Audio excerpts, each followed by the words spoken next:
오늘 우리에게 주신 하나님의 말씀 사사기 17장 1절부터 13절까지 말씀입니다. 사사기 17장 1절부터 13절까지의 말씀 이제 봉독하겠습니다. 하나님의 말씀 경청하십시오. 에브라임 산간 지방에 미가라는 사람이 있었다. 그가 어머니에게 말하였다. 누군가가 은돈 1,100냥을 훔쳐갔을 때에 어머니는 그 훔친 사람을 저주하셨습니다. 나도 이 귀로 직접 들었습니다. 보십시오. 그 은돈이 여기 있습니다. 바로 내가 그것을 가져갔습니다. 그러자 그의 어머니는 도리어 이렇게 말하였다. 얘야, 주님께서 너에게 복 주시기를 바란다. 그는 은돈 1,100냥을 어머니에게 내놓았다. 그러자 그의 어머니가 말하였다. 나의 아들이 저주를 받지 않도록 이 은돈을 주님께 거룩하게 구별하여 바치겠다. 이 돈은 은을 입힌 목상을 만드는 데 쓰도록 하겠다. 그러니 이 은돈을 너에게 다시 돌려주마. 그러나 미가는 그 돈을 어머니에게 돌려주었다. 그의 어머니가 은돈 200냥을 은장에게 주어 조각한 목상에 은을 입힌 우상을 만들게 하였는데 그것을 미가의 집에 놓아두었다. 미가라는 이 사람은 개인 신당을 가지고 있었다. 애복과 드라빈 신상도 만들고 자기 아들 가운데서 하나를 제사장으로 삼았다. 때에는 이스라엘에 왕이 없었으므로 사람들은 저마다 자기의 뜻에 맞는 대로 하였다. 유다 지파에 속한 유다 땅 베들레헴에 한 젊은이가 있었는데 그는 레위 사람으로서 그곳에서 잠시 살고 있었다. 그 사람이 자기가 살던 유다 땅 베들레헴을 떠나서 있을 곳을 찾다가 에브라임 산간 지방까지 와서 미가의 집에 이르렀다. 미가가 그에게 물었다. 젊은이는 어디서 오시는 길이오? 그가 대답하였다. 나는 유다 땅 베들레헴에 사는 레위 사람인데 있을 곳을 찾아다니고 있습니다. 미가가 그에게 말하였다. 우리 집에 살면서 어른이 되어 주시고 제사장이 되어 주십시오. 1년에 은동 10량을 드리고 옷과 먹을 거리를 드리겠습니다. 이 말을 듣고 그 젊은 레위 사람은 안으로 들어갔다. 그 젊은 레위 사람은 미가와 함께 살기로 하고 미가의 친아들 가운데 하나처럼 되었다. 미가가 그 레위 사람을 거룩하게 구별하여 세우니 그 젊은이는 미가 집안의 제사장이 되어 그의 집에서 살았다. 그래서 미가는 자기가 이제 레위 사람을 제사장으로 삼았으니 주님께서 틀림없이 자기에게 복을 주실 것이라고 생각하였다. 아멘. 내 자식은 건드리지 마라는 제목으로 하나님의 말씀 선포하겠습니다. 현재 우리나라에서 이 자녀 교육에 관해 학부모들로부터 절대적인 신뢰를 받고 있는 분이 있다면 바로 오은영 박사를 꼽을 겁니다. 오은영 박사님은 정신과 의사로서 일반 아이들의 학습이나 교육에 대한 진단을 하는 분이 아니라 거의 병리적 현상을 나타내는 그런 자녀들을 치료하는 일을 하는 분이죠. 한마디로 특수 아동을 대상으로 하는 의사라는 것입니다.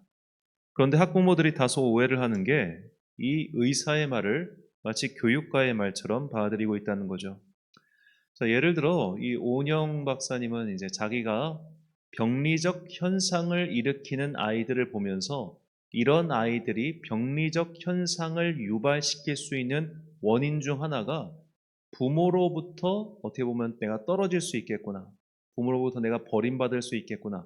이런 마음에 어떤 그늘이 생기면 나중엔 이것이 병리적 현상까지 발전할 수 있기 때문에 너 우리 집 나가. 너 여기서 나가. 너 이제 내 자식 아니야. 이런 식의 말들이 아이에게 나중에 이런 불안을 일으키는 원인 중 하나가 된다는 겁니다. 그래서 자녀들에게 그런 불안이나 혹은 스트레스를 줄 수 있는 말은 될 수 있으면 하지 않는 게 좋다. 이렇게 말을 하죠. 그런데 이것이 학교 현장으로 넘어가면서 다소 오해를 불러일으키곤 해요. 사실 오은영 박사는 물론 이렇게 병리적 현상을 일으키는 자녀에게 이런 것들을 한 것이 안 좋다는 단지 의사적인 권면을 하는 것뿐입니다. 이것은 마치 모든 의사들이 다 병원 가면 술, 담배 하세요? 하지 마세요. 이렇게 얘기한 것 똑같습니다. 술, 담배가 병의 직접적인 원인이 될 수도 있지만 모든 술, 담배 하는 사람들이 다 그 병에 걸리는 건 아니지 않습니까? 마찬가지로 아이에게 이런 말을 했다고 해서 그 아이가 나중에 그런 병리적 현상을 일으키는 게 아니죠. 여러 가지 원인들이 중첩되어서 그런 것들이 나타나는 것일 겁니다. 다만 그럴 가능성도 있으니 그걸 조심하라고 의사적 권면을 하는 것에 불과합니다. 그런데 그런 의사적인 권면을 마치 교육가의 말처럼 받아들여 가지고 학교 현장에서 어떤 일이 일어나냐면 선생님한테 이렇게 부탁한다는 거예요. 오은영 박사님이 애들한테 스트레스 주지 말라고 했어요. 그러니까 선생님, 애들한테 스트레스 주지 마세요. 우리 애는 생선 반찬 안 먹어요. 그러니까 급식에서 생선 반찬 빼주세요. 이런 식의 요구를 직접 한다는 겁니다. 그러니까 선생님들은 미치겠다는 거예요. 실제로 이게 사람이 참 이상한 게 오은영 박사님은 오히려 이런 병리적 현상을 일으키는 아이들을 훈육할 때는 단호하게 그리고 강하게 훈육할 것을 굉장히 강조를 많이 합니다. 그런데 이제 부모들은 이런 건 안 보고 그냥 우리 자식 스트레스 주면 안 되는구나 이렇게만 일반론적으로 받아들이고 또 더구나 자신들이 받고 싶은 것만 그렇게 생각해서 학교에 요구를 한다는 거예요. 자, 그러다 보니까 아이들이 점점 더 귀하게 크는 건 감사하지만 건방지게 크고 있는 것은 아닌가라는 생각이 듭니다. 더구나 이제 지금 같은 경우는 양쪽 가정에 손자가 하나 내지 둘인 경우가 많지 않습니까? 예전처럼 양가 손주 합하면 막 20명, 30명 이럴 때가 아니다 보니까 태어날 때부터 이제 아주 귀하게 귀하게 커서 그런지 좀 그런 것 같아요. 제가 자녀가 없기 때문에 학부모님들의 마음을 저는 알 수는 없고 또 정확하게 그런 것들을 뭔가 조언을 하기에는 조금 적절하지 않습니다만 제 생각에는 이 프로이트도 그렇지만 오은영 박사님처럼 매일 환자를 보는 사람들의 하는 말을 우리 같은 평범한 일상을 살아가는 사람들에게까지 일방적으로 적용시키면 여러 가지 문제가 나오게 된다. 저는 그렇게 생각합니다. 될 수 있는 한 말로 훈육하는 게 가장 좋지만 못 알아먹으면 체벌이 필요한 것이 사실이죠. 히브리의 지혜자는 이것을 깨달았기에 오히려 잠언 말씀을 보면 엄격한 자녀 교육을 강조합니다. 잠언 29장 15절 말씀. 채찍과 꾸지람이 지혜를 주거늘 의미로 행하게 버려둔 자식은 어미를 욕되게 하느니라. 자, 이런 엄격한 우리나라 부모님들이 이런 엄격함을 잊어버린 것 같아요. 자녀에게 벌벌 떨고 학교에서 무슨 일이라도 생길까봐 학교 선생을 들들 볶는다고 그렇게 말을 많이 합니다.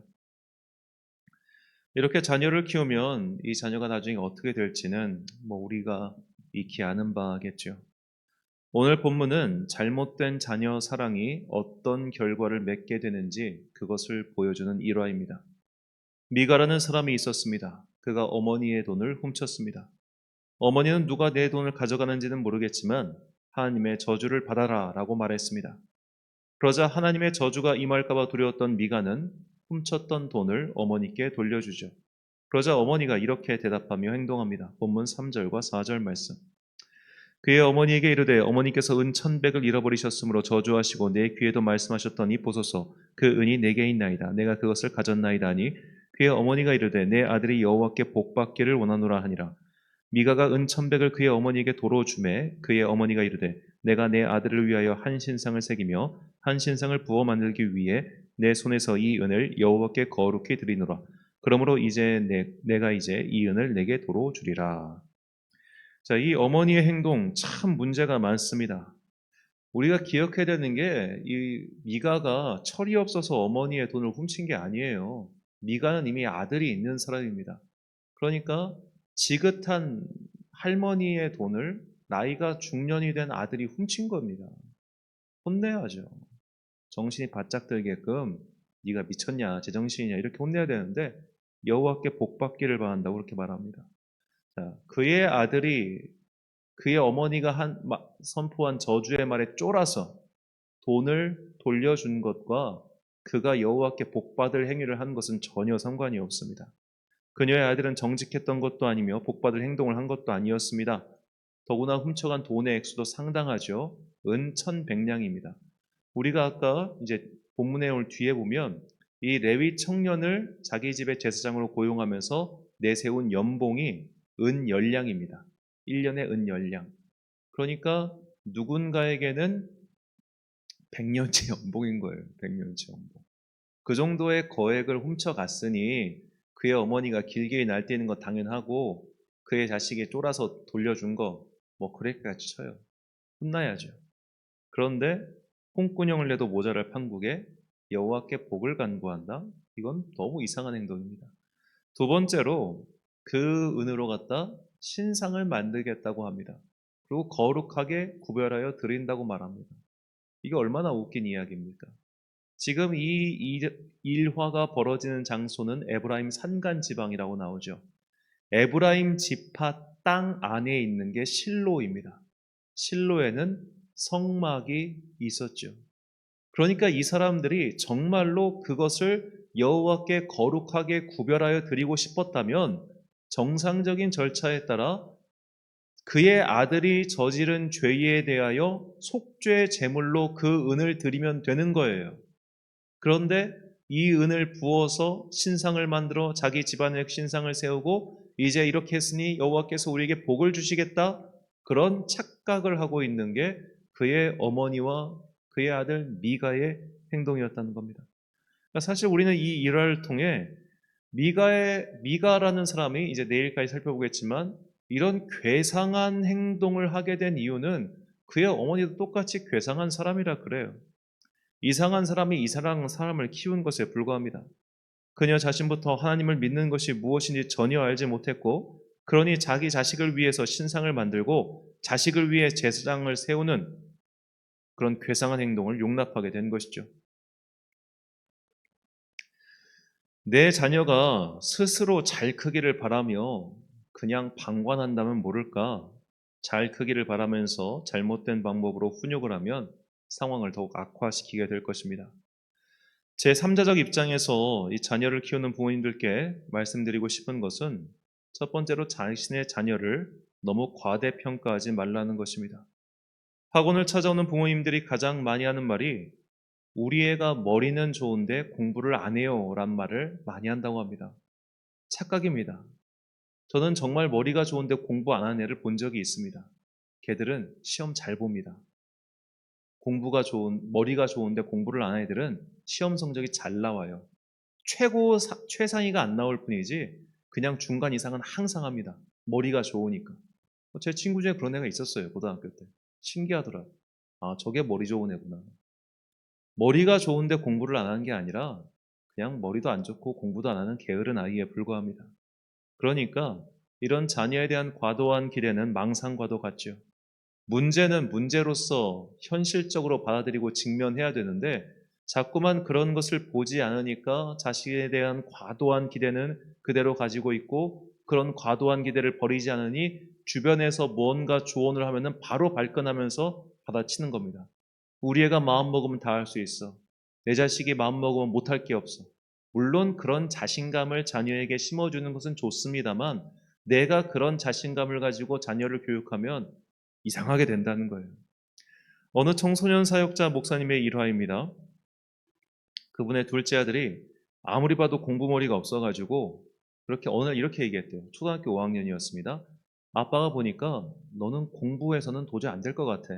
일찍부터 기술을 배우자. 그러니까 중학교 올라가지 말고 바로 기술을 배울 수 있는 기술 학교를 다니자. 이렇게 얘기를 했대요. 진지하게.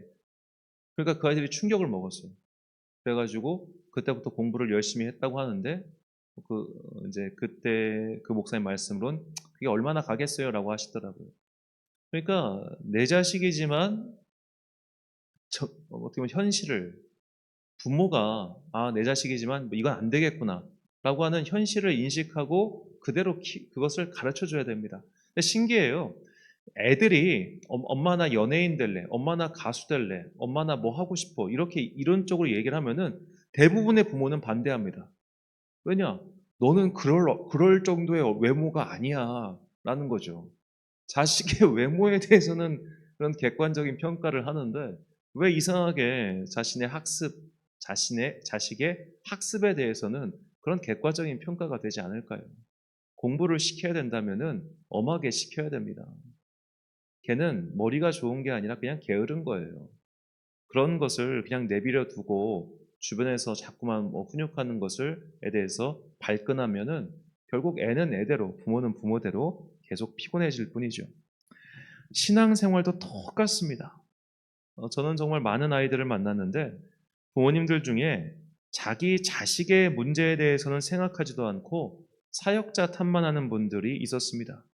우리 애가 은혜를 못 받는 건 전도사님이 설교를 못해서야, 혹은 교회학교 선생님이 잘 돌봐주지 않아서야라고 생각합니다. 아니었습니다. 그분의 자녀가 보통 싸가지가 아니어서 그랬습니다. 미가의 어머니는 싹수가 노란 아들을 보며 여호와께 복을 비는 것이 아니라 그냥 혼냈어야 했습니다. 그리고 그 은을 그냥 성막을 찾아가 속죄제로 바쳤어야 했습니다. 그의 어머니 자신도 뭐가 잘못인지 몰랐고 그저 내 새끼 하면서 감싸주기 급급한 사람이었던 것이죠. 내일 살펴보겠지만 결국 미가는 이 은 1100을 고스란히 신상을 드린 데 쓴 것도 아니에요. 은 200만 썼습니다. 900은 그냥 자기가 가져간 거예요. 그렇게 해서 은 200 바친 그 신상 단지파가 뺏어갑니다. 우리는 하나님을 진정하신 참 부모로 믿고 있습니다. 그렇다면 우리 또한 하나님께서 우리를 교육하시는 방법을 따라 나의 육신의 자녀를 교육해야 되지 않겠습니까? 하나님께서는 우리를 절대로 과대평가하지 않으십니다. 우리가 죄인이고 잘못된 행동을 엄청나게 하며 심지어 부모를 배신하는 것조차 알고 계십니다. 그래서 우리를 혼내시고 때로는 벌을 내리시죠. 하지만 하나님은 네가 내 자녀이기 때문에 나를 버리진 않으신다는 거예요. 내가 그분과 연을 끊고 나 하나님 자식 안 할래요. 나 저 사탄의 자식 할래요 해가지고 그리로 가지 않는 이상 하나님께서는 심지어 사탄의 자녀에게 넘어간 자도 계속 부르고 계실 거라 저는 생각합니다. 그가 응하지 않을 뿐이지. 계속해서 우리를 향한 사랑의 끈을 놓지 않으시면서 동시에 혼내시는 분이라는 겁니다. 우리 자녀 교육도 마찬가지가 되어야 됩니다. 혼낼 땐 혼내야죠. 잘못한 것은 혼이 나야죠. 그 잘못한 것을 지적하는 사람이 제3자, 외부자라고 할지라도 그의 말을 좀 생각은 해봐야죠. 내 새끼 기죽어. 내 자식 마음에 상처받으면 안 돼. 라고 하면서 마치 세상의 온갖 풍랑을 부모가 다 대신 맞아줄 것처럼 그렇게 하는 것은 아이에게 문제가 있을 때나 그렇게 하는 것이지 아이가 보통 평범하게 그리고 잘 자라길 바란다면 그런 외부의 조언에도 우리가 귀를 기울여야 되고 무엇보다도 자신의 자녀에 대해서 최대한 객관적으로 볼 수 있는 주변의 조언과 자신의 시선 또한 길러야 합니다. 이건 너무나 당연한 일이죠. 신실하신 하나님과 진정한 관계를 쌓은 사람은 여러 가지 인생에서 여러 가지 고난과 환란이 다가와도 그분과의 신뢰의 끈을 끊지 않는 것처럼 부모와 자녀의 관계 또한 마찬가지라고 생각합니다. 엄격한 훈육을 한다고 해서 때로는 체벌을 한다고 해서 자녀가 무조건 엇나가는 것 절대 아닙니다. 부모와 자녀 사이에 사랑의 끈이 긴밀하게 연결되어 있다면 그 어떤 말이나 행동을 한다고 해서 그런 것 하나하나가 무슨 일생의 이벤트처럼 나에게 작동하는 것은 아니죠. 성인이든 어린이든 진리는 언제나 듣기 싫은 소리입니다. 그러니 우리 자식 기죽을까봐, 우리 자식 마음 상할까봐, 또는 앞으로 어떻게 될까봐 그런 것들 걱정하지 마시고 그냥 듣기 싫은 소리를 하십시오. 본인 스스로 못하시겠다면 주변에 맡기셔도 됩니다. 못난 사람은 어떤 말을 들어도 마음이 상하고 마음이 단단한 사람은 어떤 말을 들어도 마음이 꺾이지 않습니다. 그리고 단단한 마음을 갖게 되는 것은 결국 어떤 분야에서든 성공의 경험을 쌓을 때 그의 마음이 단단해지죠. 이런 성공의 경험은 부모가 쥐어줄 수 있는 게 아니라 스스로 부딪히고 깨지면서 그 마음이 단단해지는 겁니다. 행여라도 우리 자식 기죽을까봐 어떤 말도 못하게 하는 사람은 결국 자녀를 후회의 늪으로 빠뜨리고 있다는 것을 잊지 마십시오. 잠언 5장 11절부터 14절까지 말씀입니다. 돌렵건대 마지막에 이르러 내 몸 내 육체가 쇠약할 때에 내가 한탄하여 말하기를 내가 어찌하여 훈계를 싫어하며 내 마음이 꾸지람을 가벼이 여이고 내 선생의 목소리를 청종하지 아니하며 나를 가르치는 이에게 귀를 기울이지 아니하였던고 많은 무리들이 모인 중에서 큰 악에 빠지게 되어노라 하게 될까 염려하노라. 아멘. 사랑하는 천안광성교회 성도 여러분, 그리고 이 새벽을 함께 깨우고 계신 귀한 주님의 자녀 여러분, 말 한마디 듣고 그 말 한마디가 영영 상처가 되어 비뚤어지는 그런 일은 없습니다. 무언가가 계속 중첩된 사건이 그 말 한마디로 폭발한 것 뿐이죠. 그러므로 말 하나하나, 행동 하나하나를 따지기 전에 먼저 바른 관계를 쌓아가십시오. 하나님께 어리광만 부리는 성도가 장성한 믿음의 분량으로 자라나지 못하는 것처럼 내 새끼 우쭈쭈 하는 식으로 자신을 키워봤자 결국 문제만 생길 겁니다. 그리고 우리가 반드시 기억해야 될 것은 문제가 없는 사람, 문제가 없는 인생은 없다는 겁니다. 부족하지 않은 사람 하나도 없습니다. 그러므로 내 자녀의 문제나 한계점, 여러 가지 상황을 누군가 지적한다고 해서 괜히 발끈하지 마십시오. 내가 그렇게 발끈한다는 것은 사실 나도 내 자녀의 약점을 인지하고 있다는 또 다른 증거 아닙니까? 부모가 자녀의 평생을 책임져 줘야 하는 그런 안타까운 상황이라면 모를까? 그런 식으로 계속 보호자 역할만 해봤자 아이는 나중에 성인으로서 제 몫을 하지 못하게 될 것입니다. 결국은 누구나 마주할 그 쓰라린 현실을 조금 일찍 마주하느냐, 늦게 마주하느냐의 차이일 뿐이죠. 냉정한 마음과 객관적 시선을 가지지 않으면 신앙이든 자녀 교육이든 한계를 맞이하게 합니다. 신앙생활의 첫걸음이 자기 회개로부터 시작하는 것은 결코 우연이 아닙니다. 내가 죄인이라는 영적 상태를 자각하지 못하거나 혹은 인정하지 않는 자들이 어찌 구원의 은혜를 깨달을 수 있겠습니까? 마찬가지로 내가 공부를 못하는구나. 내가 게을러서 그렇구나. 내가 이런 거 모르는구나. 라는 것을 인정하지 않는 학생들, 자녀들이 어떻게 공부를 시작하겠습니까? 나는 마음만 먹으면 금방 할 수 있어. 라는 생각은 부모와 자식이 똑같이 하는 착각입니다. 그 착각에서 벗어나지 않는 한 변화는 요원하죠. 지적받는 것을 두려워 마시고 쓴소리 하는 것도 주저하지 마십시오. 좋은 소리만 해서는 사람이 변하지 않는다는 것을 우리는 너무나 잘 알고 있습니다. 자녀의 인생을 스스로 망쳐버린 어리석은 이 미가 집안의 사람들의 길을 따르지 마시고 성경이 가르쳐주는 지혜와 진리의 길을 올곧게 따라가는 하나님의 자녀들이 되시길 예수님의 이름으로 축원합니다. 기도하겠습니다. 사랑과 은혜가 충만하신 아버지 하나님, 우리는 자녀가 있든 없든 나의 자녀에게든 혹은 나 자신에게든 쓴소리 듣는 걸 참 싫어합니다. 나의 현실을 까발리는 말을 듣는 것을 참 싫어합니다. 그러다 보니 괜히 내 자식 기죽이지 마 라는 식으로 발끈해서 달려드는 경우가 참 많습니다. 그렇게 발끈해서 달려들면 자녀도 변하지 않고 나 자신도 변하지 않는다는 것을 깨닫게 하여 주옵소서. 오히려 나를 깨우쳐주고 나에게 톡한 말을 내뱉는 그 사람이야말로 나의 인생의 스승이며 혹은 하나님의 뜻을 대언해 주는 것이 아닐까 그렇게 생각하면서 진중하게 자신의 그리고 우리 주변 사람들의 현 실태를 제대로 파악해가는 지혜로운 사람 되게 하여 주옵소서. 지혜로운 조언은, 지혜로운 사람은 여러 가지 쓴소리도 달게 받아들이는 사람이라고 성경은 분명히 우리에게 가르쳐 주고 있습니다. 우리가 그런 지혜로운 사람이 되어 내 주변에서 들려오는 여러 가지 조언 중에서 우리가 들어야 될 것은 듣고 걸러내야 될 것은 걸러내는 지혜와 분별력의 사람들 되게 하여 주옵소서. 날씨가 무척이나 더운 목요일 아침입니다. 주님께서 이제 장마가 살짝 지나고 다시 또 무더위가 시작되는데 이렇게 변덕스러운 날씨 가운데 우리에게 은혜를 베풀어 주사 오늘 하루도 삶의 어려운 여정 속에서 하나님의 은혜를 발견할 수 있는 그런 주님의 복된 자녀 되게 하여 주옵소서.